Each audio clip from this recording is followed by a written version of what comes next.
That's my grandfather's lake. You're poisoning with your Sea-Watch, and those mansions sitting on my 900 acres better come with a damn good explanation. I'm screaming at the woman in the white Tesla, veins popping, 14 hours of driving from Denver evaporating into pure rage. She doesn't even blink, just steps out of her luxury car like she's modeling for a magazine, designer sunglasses reflecting my fury back at me. Actually, sweetie, this is my property now. Adverse possession. 9 years of continuous occupation. Look it up. Her voice drips condescension like honey laced with arsenic. Behind her, 4 massive lakefront mansions squat on land my family has owned since 1952, and the pristine water I used to fish as a kid now smells like a backed-up sewer. You've got 5 minutes to explain how you stole 900 acres and built an empire on my inheritance before I call every federal agency in the phone book. I spit back, pulling out my phone.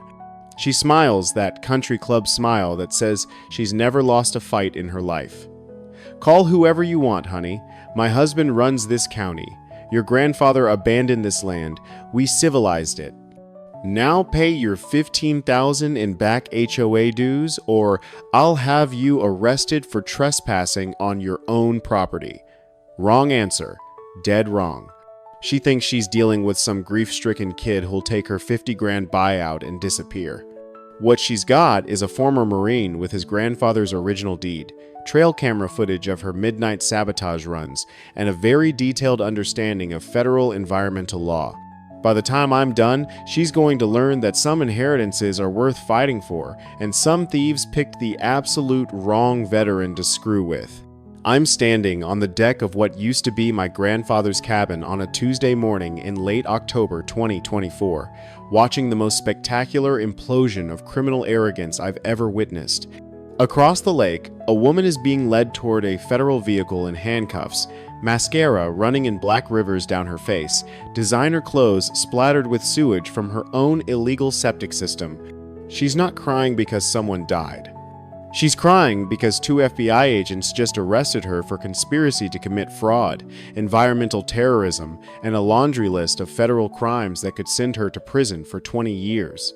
That woman is Vivian Ashworth, self-proclaimed real estate visionary, HOA dictator, wife of the county planning commissioner, and the architect of the most audacious land theft scheme Montana had seen in decades. She's currently realizing that the backward nobody she tried to intimidate has just destroyed her entire empire using nothing but his grandfather's property records and basic respect for federal law. I didn't set out to become an environmental crusader or expose a multi-million-dollar conspiracy. Didn't want to spend 6 months fighting lawyers, corrupt officials, and a woman who thought money could override 70 years of documented property ownership. All I wanted was to claim my inheritance, 900 acres of pristine Montana lakefront where my grandfather taught me to fish and told stories about surviving the Korean War. But Vivian started this war. She built her mansion on my land, poisoned the lake my family protected for 3 generations, and thought she could bully me into accepting $50,000 for property worth millions. And if there's one thing the Marines taught me, it's that you never start a fight, but you absolutely finish it with overwhelming force and documented evidence. Let's rewind 8 months to when I still believed property deeds actually mattered and county officials weren't actively helping wealthy criminals steal land from veterans. I had just finished my enlistment, 8 years as an electrician in the Marine Corps, crawling through ships' hulls and fixing wiring in places that would make OSHA inspectors cry. Honorable discharge, decent savings, and one simple plan: move to Denver, start a contracting business, build a quiet civilian life. Then I got the call about Grandpa Rusty. Russell Morrison, Korean War veteran, stubborn Montana rancher, and the man who'd basically raised me after my parents died in a car accident when I was 7. He'd bought 900 acres of pristine lakefront property in 1952 with his GI Bill, built a cabin with his own hands, and spent 70 years protecting it from developers, tourists, and anyone who thought progress meant paving paradise. His philosophy was simple: keep it wild, keep it free, keep it in the family. He died in February 2024 at age 93. I was deployed when it happened, missed the funeral, spent 3 months handling paperwork from overseas. The inheritance was straightforward. I was his only living relative, the land was paid off, and Montana doesn't have estate tax on property passing to direct descendants. Should have been simple. Should have been a chance to honor his memory by protecting the land he loved. Instead, I drove 14 hours from Denver in early September, expecting solitude and grief therapy. Got diesel fumes, construction noise, and 4 massive mansions squatting on my family's property like parasites on a dying host. I pulled up to what used to be a dirt access road, now paved with imported stone that probably cost more than my truck. The smell hit me first, fresh cedar mixed with diesel exhaust and something else underneath. Something rotten.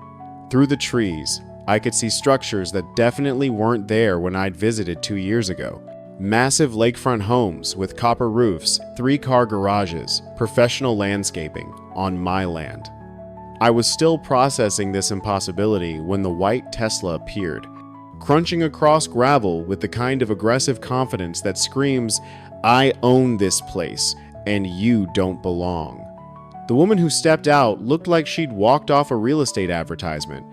Mid-40s, expensive athleisure wear, manicured nails, designer sunglasses that probably cost more than my monthly rent.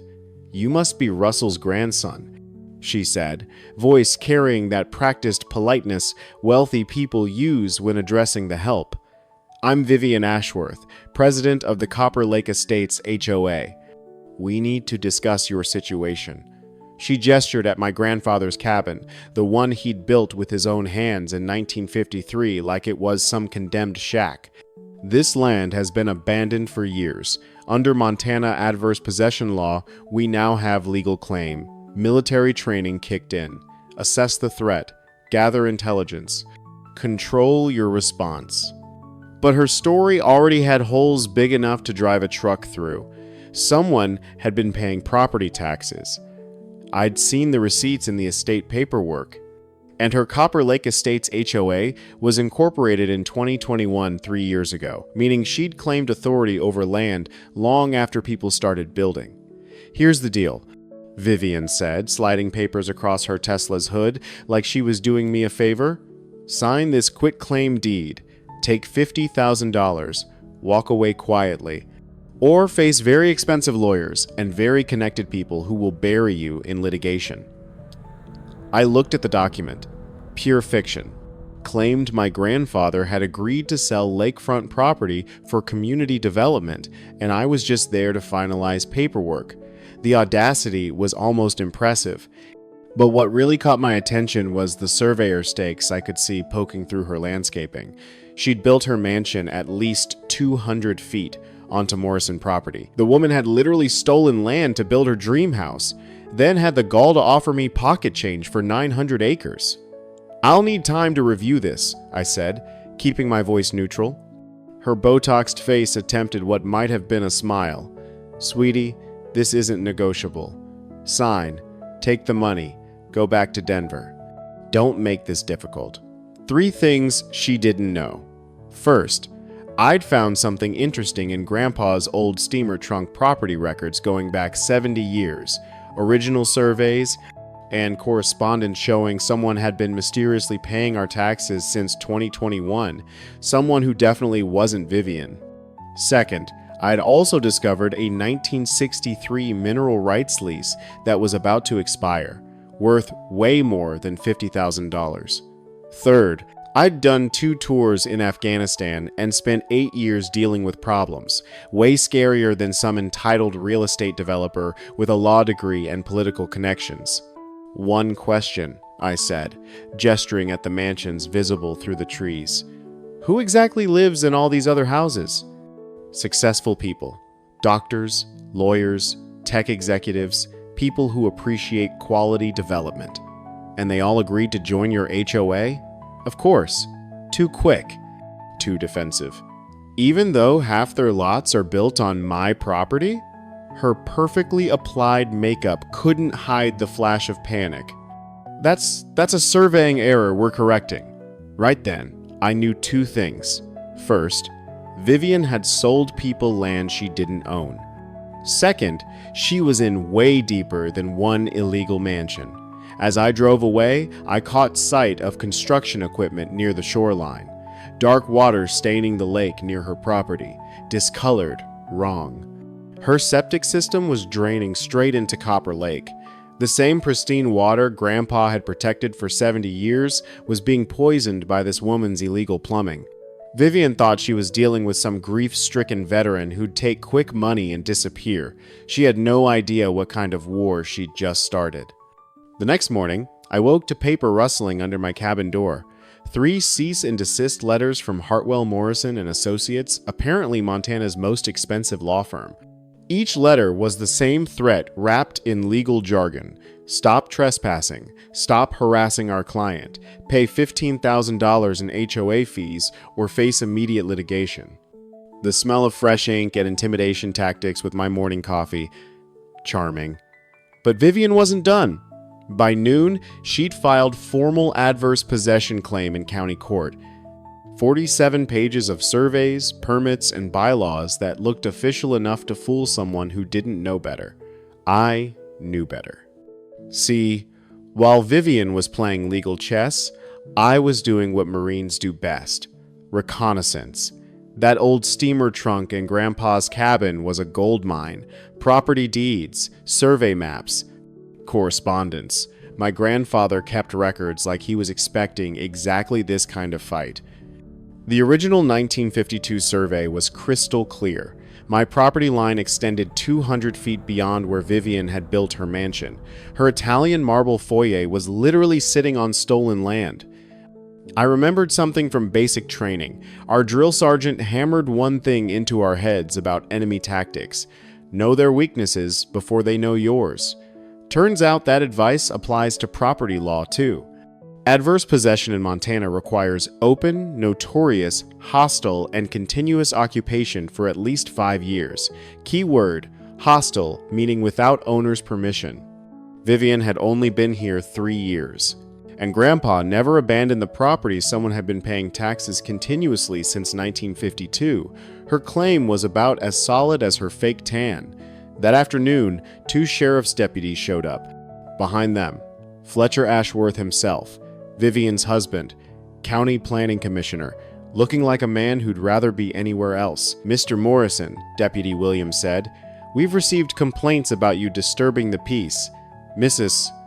Ashworth says you've been harassing residents and making threats." I almost laughed. "Threats?" I asked, who was paying my property taxes. Fletcher shifted uncomfortably.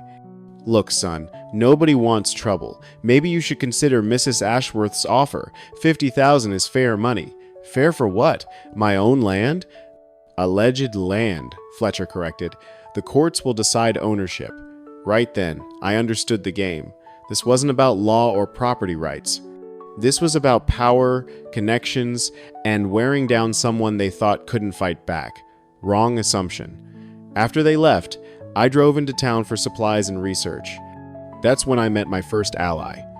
Jake Tompkins, local contractor, sitting alone at Murphy's Diner, nursing coffee that looked strong enough to strip paint.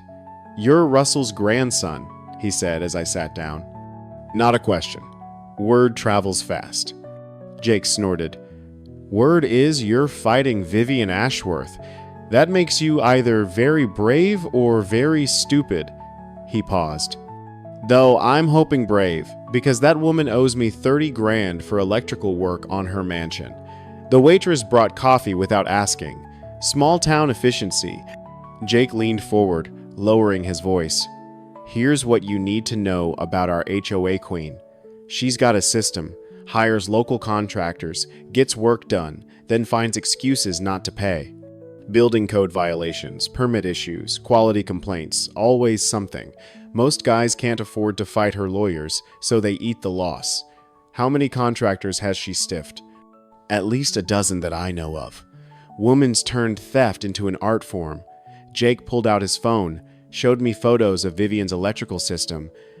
Even with my basic military training, I could spot problems everywhere. Overloaded circuits, improper grounding. junction boxes that would make a fire marshal weep. Why hasn't anyone reported this? To who? Fletcher runs the building department. They're golf buddies. That's when Jake dropped the bombshell that changed everything. But here's the kicker. I was doing foundation work near Shoreline and found something that'll cook her goose. That fancy septic system? It's completely fake. She's got PVC pipes running straight from bathrooms into the lake. Raw sewage, toilet paper, everything. Been poisoning your grandfather's water for 2 years. My blood went cold. Environmental violations meant federal jurisdiction. EPA involvement. Criminal charges. You got proof? Jake grinned, pulled up more photos. Brother, I got enough evidence to shut down her whole operation. As I drove back to the cabin, my phone buzzed with text from unknown number. Take the money and leave town. This is your only warning. I screenshot the message and smiled. Vivian was getting desperate, which meant I was on the right track. Evening mist was rolling off Copper Lake when I pulled in, carrying that perfect pine scent that made this place worth fighting for. But now, I could smell something else underneath. Something rotten that definitely shouldn't be there. Game on, Vivian. The next morning, I found a notice of violation taped to my cabin door. According to the Copper Lake Estates HOA, my grandfather's 130-year-old cabin violated their architectural standards.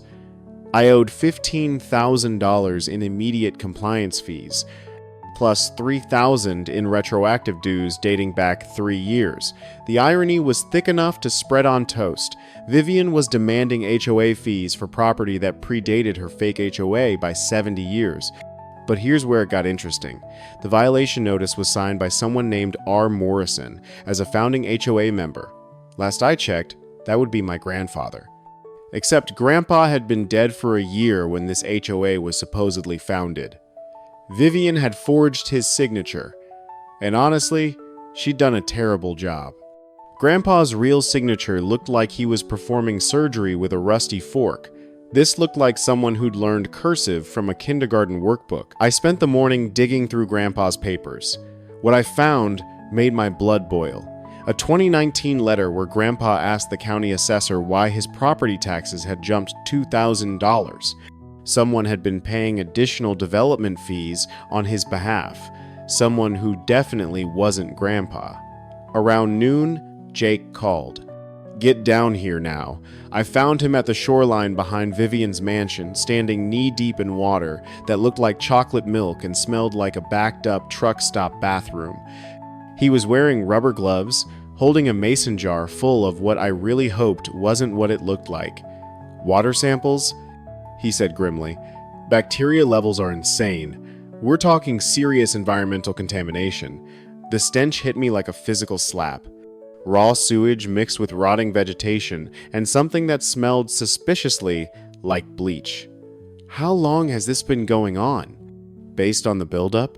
At least 2 years. Jake sealed the jar carefully. I used to fish this exact spot as a kid.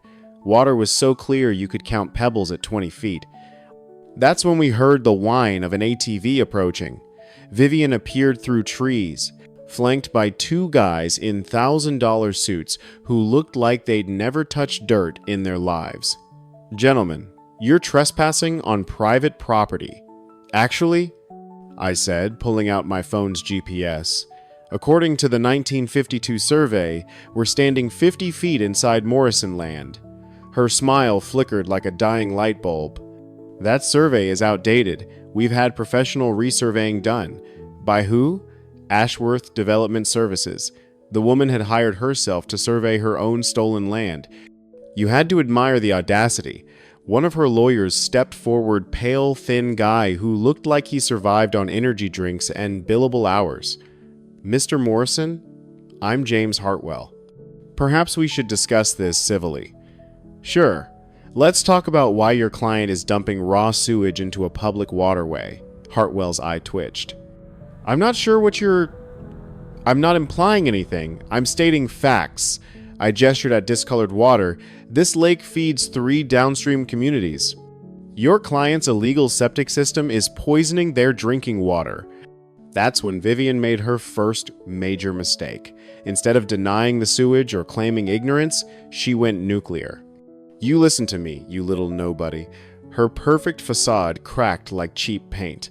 I've invested $2,000,000,000 million civilizing this godforsaken wilderness.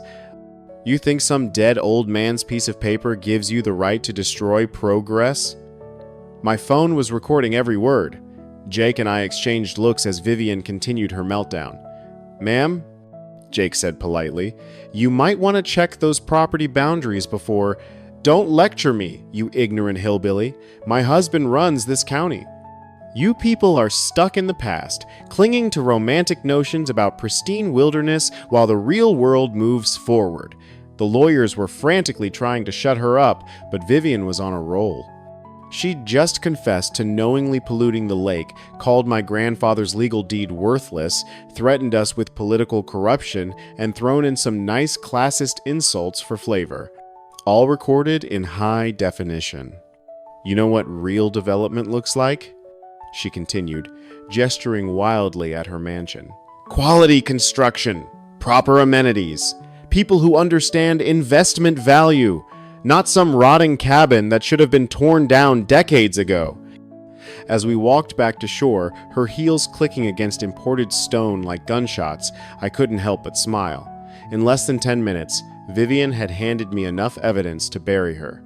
Environmental crimes, document forgery, corruption threats, complete admission of guilt. Sometimes the best strategy is just letting your enemy talk. That night, someone cut my cabin's power lines.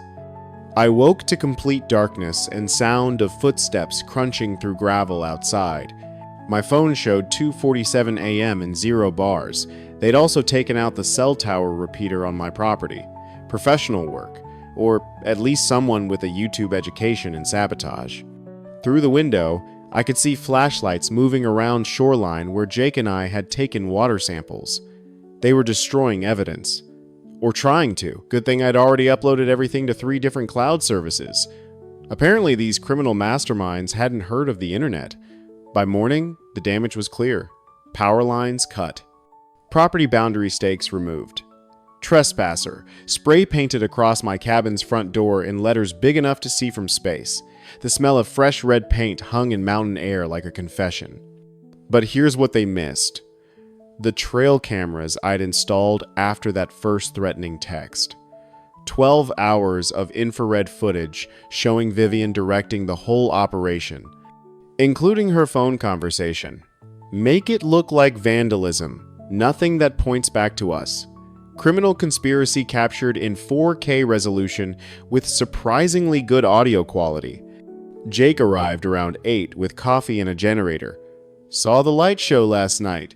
Figured you might need backup power. He surveyed the damage, shook his head. Woman's really committed to this whole criminal mastermind thing, isn't she? Gets better. Check this out. I showed him the footage on my laptop. Vivian's face was crystal clear in infrared, along with Fletcher and 2 guys I didn't recognize. Holy, is that Tommy Clearwater? Jake squinted at screen. Sheriff's nephew. Tommy was a fellow Marine veteran who'd served 2 tours in Afghanistan. He wasn't going to appreciate being dragged into someone else's felony activities, especially when he found out on federal agents' body cameras. My phone buzzed with text from same unknown number. We know you're recording. Delete everything or your accident-prone cabin might have a fire. I screenshot the threat and smiled. These people were building my case faster than I could document it.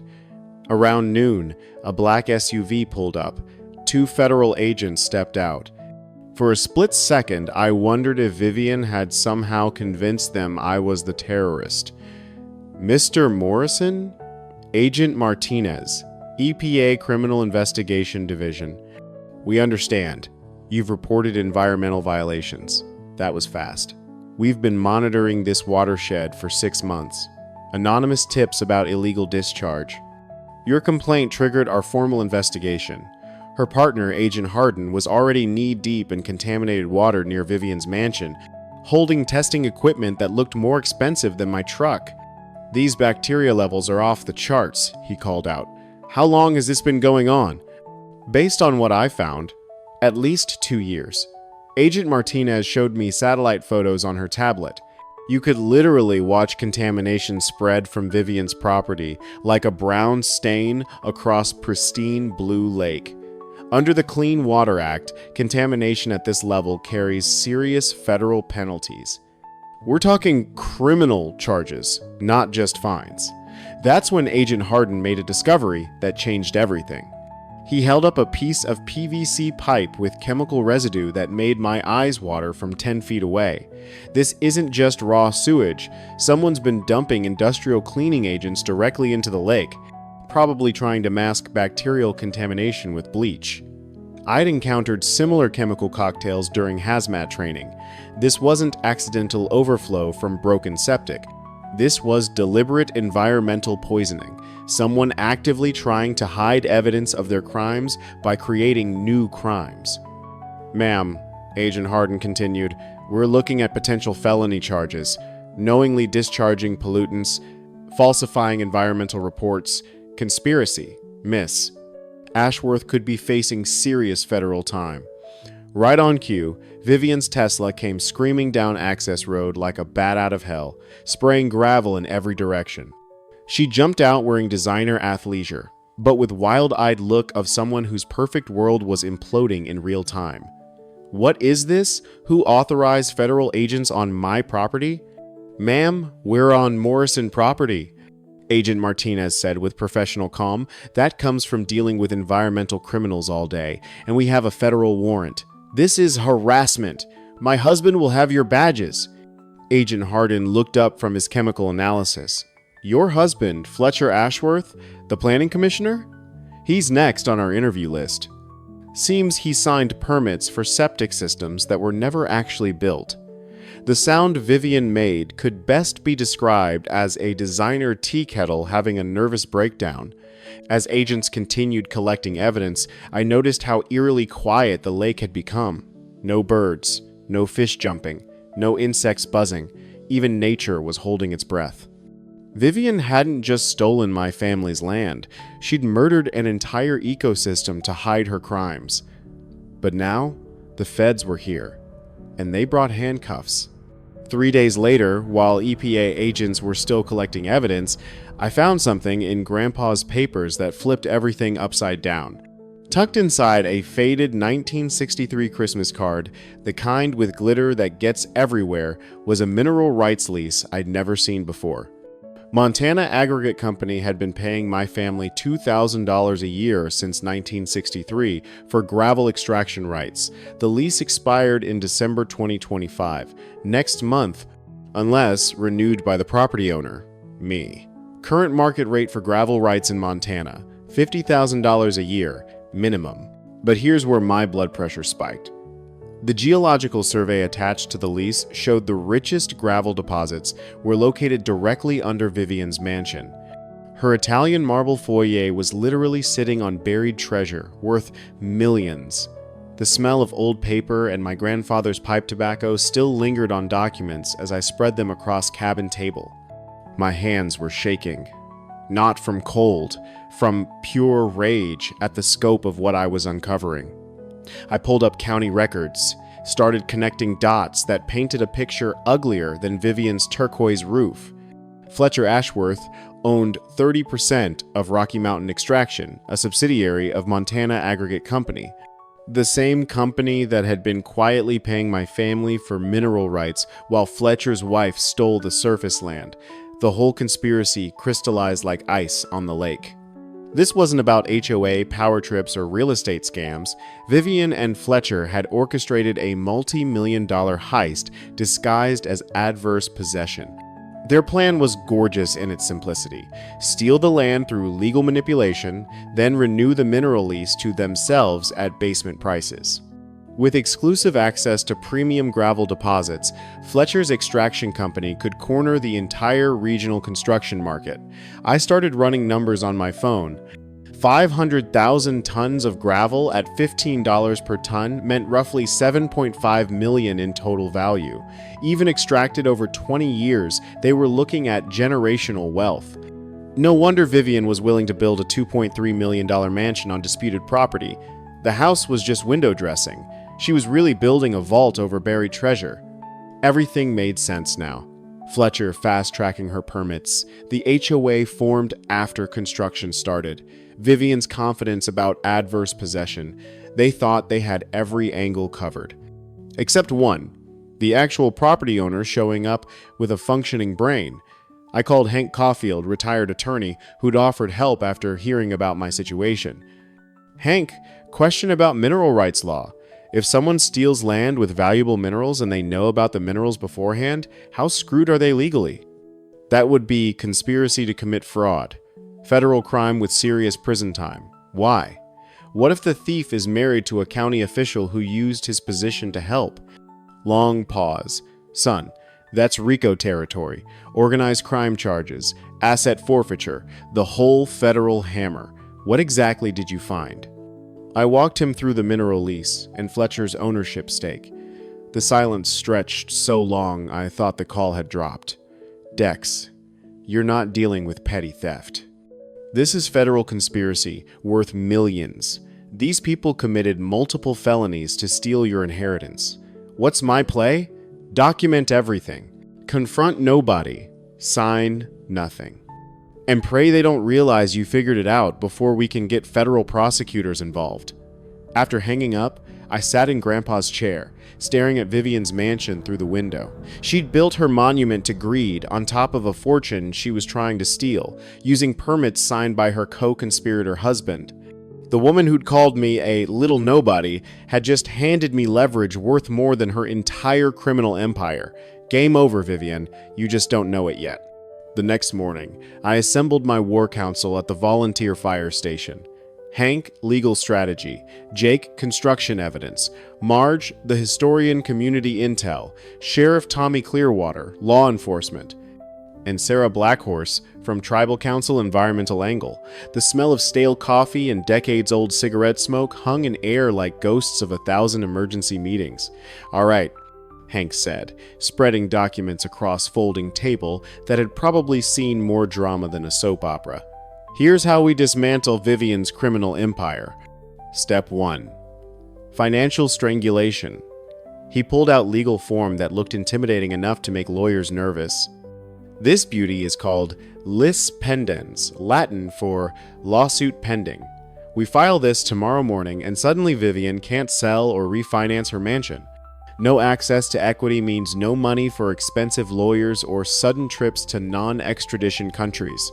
Jake started sketching property boundaries on whiteboard with enthusiasm of someone planning the world's most satisfying revenge. Physical strategy. Professional surveyor stakes every 50 feet, marking true property lines. Bright orange flags showing exactly how much of her luxury development is built on stolen land. He grinned. Visual impact. Picture this. Drone footage of her mansion surrounded by forest of orange flags, like some kind of property crime scene. Media's going to love it. Sarah leaned forward, tribal council pin-catching fluorescent light. Environmental pressure runs parallel.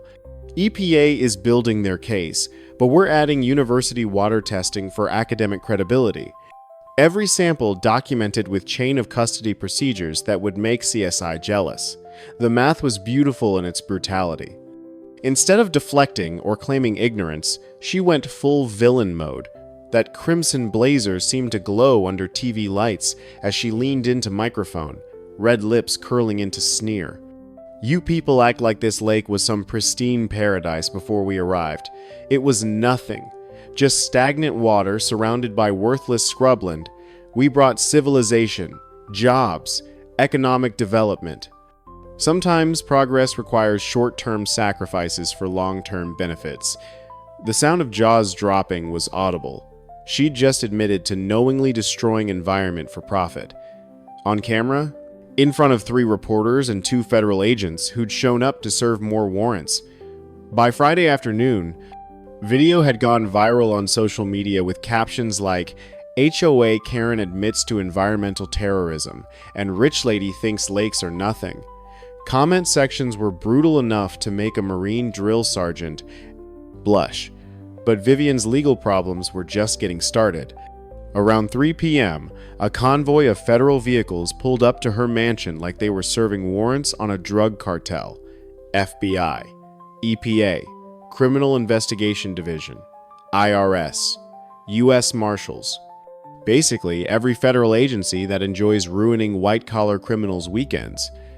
I watched from my cabin as agents carried out box after box of evidence. Financial records, construction documents, computer hard drives, even her cell phone. The woman who'd threatened to sue me into oblivion was now watching her entire life get loaded into federal evidence bags. Fletcher tried to intervene using his position as county commissioner, which turned out to be another spectacular miscalculation. "Sir, you need to step back," Agent Martinez told him with professional politeness that carries implied threat of handcuffs. "This is an active federal investigation. Do you know who I am?" "I'm an elected official in this county." "Yes, sir. We're well aware of your position. That's actually why you're also under investigation." The sound Fletcher made was somewhere between whimper and noise a balloon makes when you let air out slowly. By evening, my phone was buzzing with messages from reporters, environmental groups, and people I'd never heard of who wanted to share their own HOA horror stories. Local news had picked up story, then regional outlets. Now, it was trending on social media across entire Mountain West. Vivian had wanted to be queen of her little lakefront empire. Instead, she'd become poster child for everything wrong with wealthy transplants who think money gives them right to destroy whatever they want. Tomorrow was Heritage Day, 300 people, multiple news crews, and a community ready to watch justice get served with side of local barbecue. The trap was set. All we had to do was wait for Vivian to walk into it. Saturday morning arrived with crisp mountain air that made you believe in new beginnings, until Vivian showed up at 6 a.m. with demolition crew and what looked like half the county's construction equipment. "Emergency demolition," she announced to volunteer fire department security team I'd hired. "Structural safety hazard requires immediate intervention." The irony was beautiful. Woman who'd built a legal mansion on stolen land was now claiming she had to tear down my grandfather's perfectly sound cabin for safety reasons. Jake arrived with his own crew and professional surveying equipment, taking one look at Vivian's demolition permit before starting to laugh. "This permit's for a different property. She's literally trying to demolish the wrong building." "Does that surprise anyone at this point?" I asked, watching Vivian direct her crew like manic orchestra conductor in designer safety gear. By 8 a.m., Heritage Festival setup was in full swing. Despite Vivian's attempted disruption, food trucks lined access road. Volunteers were setting up historical displays. Sarah Blackhorse's tribal drummers were performing sound checks that echoed across lake like heartbeats. That's when federal agents arrived, not to arrest anyone, but to collect more evidence. Agent Martinez set up mobile command post that looked more sophisticated than most small-town police departments. "Water quality testing in real time," she explained, showing me tablet displays with constantly updating data. "Every violation documented as it happens. Your friend, Mrs. Ashworth, just provided us with enough evidence to support criminal charges." Vivian's demolition crew had stirred up contaminated sediment near her septic discharge, creating toxic plume visible from space. Timing couldn't have been more perfect. Hundreds of festival goers watching environmental destruction happen in real time. Around 10 a.m., Media Circus reached peak absurdity. Amanda Hardin was interviewing tribal elders about traditional fishing practices, while Vivian screamed at her demolition crew in background. That crimson blazer was now splattered with mud and what looked suspiciously like sewage. Her red heels sank into soft earth with each angry step. Auburn hair had come loose from its perfect waves. The contrast was striking. Indigenous wisdom about environmental stewardship versus entitled destruction of sacred waters. But Vivian's morning meltdown was just opening act. Fletcher arrived around noon with 2 county vehicles and what looked like eviction notice, apparently deciding his wife's legal problems were his problems too. "Mr. Morrison," he announced with official pomposity that screams compensating for something This gathering exceeds permitted capacity and poses safety hazards to county residents. Tommy Clearwater stepped forward, wearing full sheriff's uniform and expression of someone who'd reached his limit with corrupt officials. Commissioner Ashworth, this event has all proper permits and professional security. Unless you have court order, I suggest you leave. I am a county commissioner.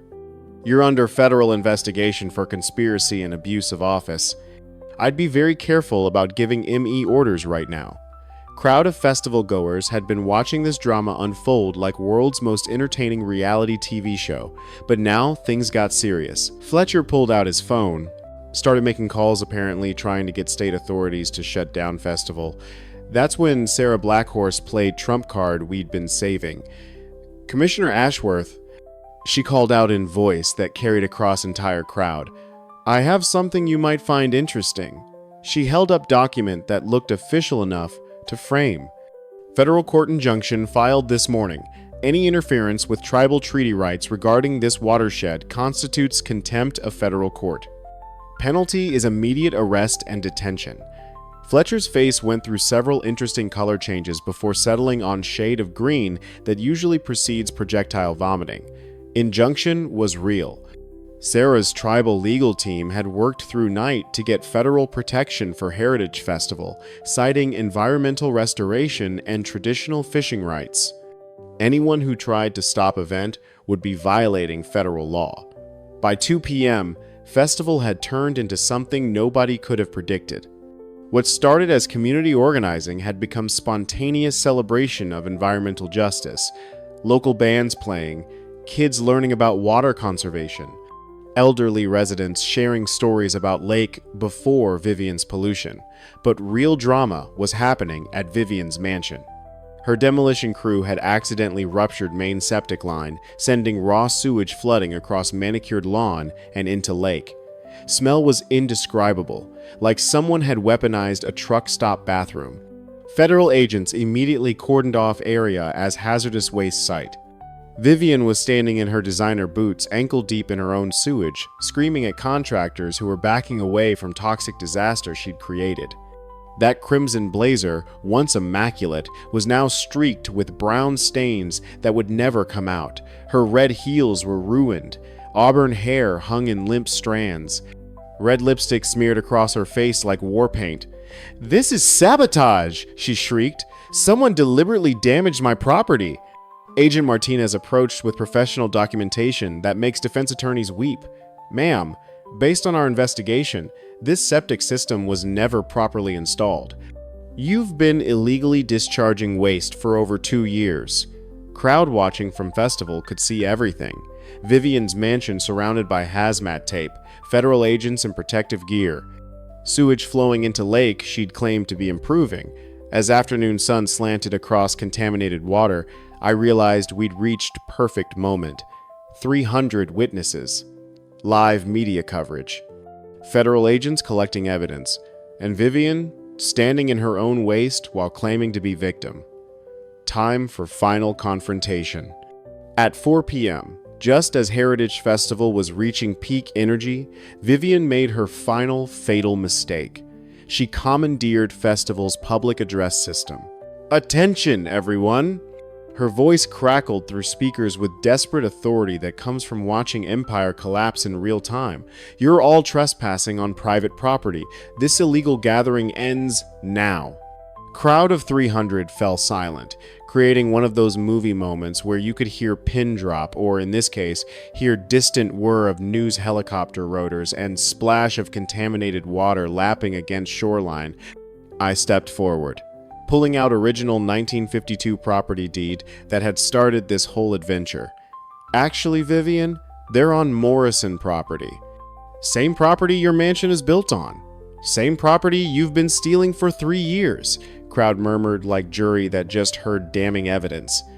Amanda Hardin's camera crew moved closer, capturing every word in high definition for evening news. "That deed is worthless." Vivian shrieked, her perfect facade finally cracking like cheap paint. "This land was abandoned. I improved it. I brought civilization to this wasteland." That's when Agent Martinez stepped forward with folder thick enough to stop bullets. Mrs. Ashworth, you're under arrest for conspiracy to commit fraud, environmental crimes under Clean Water Act, and violation of federal treaty rights. Handcuffs clicking shut echoed across lake like gunshots. But Vivian wasn't done. Even with wrists cuffed behind her back, she kept talking, apparently unaware every word was being recorded by multiple news crews and uploaded to social media in real time. That crimson blazer hung open now. Black silk blouse stained and torn. Auburn hair wild. Red lips still moving with venomous fury. "You don't understand what real development looks like," she screamed at crowd. "I spent millions trying to fix this place. You people want to stay poor and backward, living in shacks like your ancestors." Silence that followed was deafening. Even her own lawyers were backing away from racist meltdown happening in front of 300 witnesses and 4 news cameras. Tommy Clearwater approached Fletcher, who'd been trying to edge toward his county vehicle. "Commissioner Ashworth, you're also under arrest for conspiracy, abuse of office, and obstruction of federal investigation." Sound Fletcher made when handcuffs clicked on could best be described as noise a deflating balloon makes if balloon had delusions of grandeur. But climax wasn't over. As federal agents led Vivian toward their vehicle, she made one final attempt at claiming victim status. "This is a witch hunt," she yelled at Amanda Hardin's camera. "I'm being persecuted for being successful, for having vision, for trying to bring Montana into the 21st century." That's when Sarah Blackhorse stepped forward with quiet dignity that comes from representing people who'd been protecting this land for centuries before any white settlers arrived. "Mrs. Ashworth," she said in voice that carried clearly across water, "you didn't bring civilization to this place. You brought pollution, theft, and corruption. Our people have been civilized here for over 1,000 years. You've been here 3 years and managed to poison an entire ecosystem." Crowd erupted in applause that lasted so long. News helicopter pilot probably heard it from 1,000 feet up. As agents loaded Vivian into federal vehicle, she caught sight of demolition crew trying to clean up sewage disaster at her mansion. Toxic smell drifted across festival grounds like physical reminder of everything she'd done wrong. "You haven't won anything!" she screamed through car window, that crimson blazer now completely ruined, black silk blouse hanging in tatters. "I'll appeal. I'll sue. I have connections, money, lawyers." Agent Martinez closed car door with finality of coffin lid, but not before Vivian got one last parting shot. "You'll never be anything but a nobody from nowhere." I walked over to car window, pulled out my phone, showed her screen. Her racist rant was already trending on social media with over 50,000 shares. Environmental groups across country were sharing video of her arrest. News outlets from Denver to Seattle were picking up story. "You're right about one thing, Vivian. I said loud enough for cameras to catch. I am just a nobody from nowhere. But this nobody just took down your entire criminal empire with his grandfather's property deed and some basic respect for the law." Federal vehicle pulled away, carrying Vivian toward future that included federal prison, environmental cleanup costs that would bankrupt her, and kind of national infamy that follows people who poison lakes while claiming to bring civilization. As dust settled and crowd gradually returned to celebrating, I found myself standing at shoreline where this all began.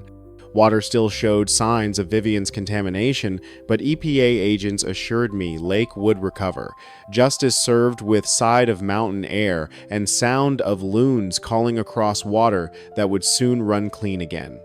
6 months later, I was standing on deck of my grandfather's renovated cabin, watching sunrise paint Copper Lake in shades of gold and silver. Water was running clear again thanks to EPA's aggressive cleanup funded entirely by Vivian's seized assets.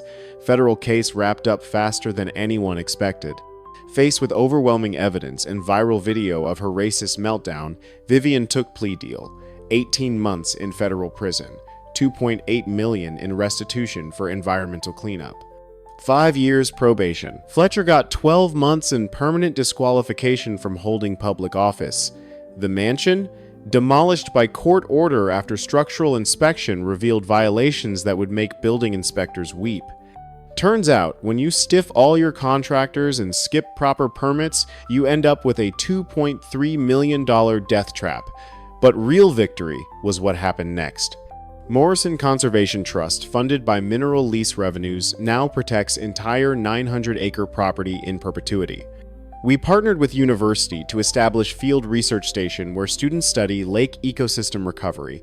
Sarah Blackhorse helped design programs combining traditional indigenous knowledge with modern environmental science.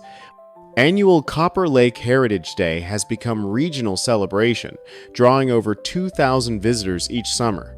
Local businesses that were struggling before Vivian's reign of terror are now thriving from sustainable tourism. Jake's Honest Contractor Verification Service has expanded to 3 counties, helping homeowners avoid kind of fraud. Vivian perfected. The scholarship program Grandpa would have loved most. Every year, Trust funds 3 full-ride college scholarships for local kids studying environmental science, sustainable development, or trades that help communities thrive without destroying natural resources. Hank Caulfield wrote his property rights guidebook, Fighting Back, a Rural Landowner's Legal Toolkit, which has been downloaded over 100,000 times and helped dozens of families fight similar land grabs. Vivian laws passed by Montana legislature now require verified consent before HOA membership and criminalize retroactive fee collection. Amanda Hardin's documentary about Case won Environmental Journalism Award and sparked legislation in 12 states, strengthening protections for rural property owners. PBS special has been viewed by over 3 million people, turning our little lake into symbol of environmental justice. As for me, I kept my day job as electrician, but moved permanently to cabin. Turns out mountain air and sound of loons make excellent therapy for everything military left behind. I've become Conservation Trust's full-time manager, splitting time between environmental education and making sure no future Vivians get their claws into our community. Lake itself has staged incredible recovery, fish populations back to healthy levels, water clarity improved dramatically, federal environmental disaster designation lifted ahead of schedule. Scientists are using our cleanup as model for similar restoration projects across country. Last month, I got a letter from Vivian in federal prison. She's apparently found religion and wanted to apologize for any misunderstandings about property situation. Letter included request for character reference for her parole hearing. I wrote back with single line, "Adverse possession works both ways.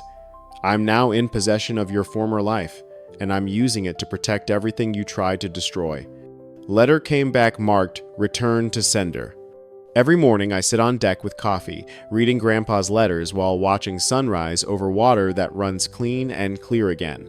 His favorite phrase was, "Keep it wild, keep it free, keep it in the family," and that's exactly what we've done. Except now, family includes everyone who loves this place enough to protect it.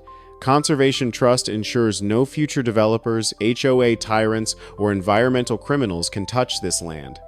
It will stay wild and free forever, supporting research, education, and community celebration for generations to come. Sometimes best revenge is building something so beautiful and permanent that your enemy's destruction becomes foundation for lasting good. Loons are calling across pristine water, and justice sounds a lot like home.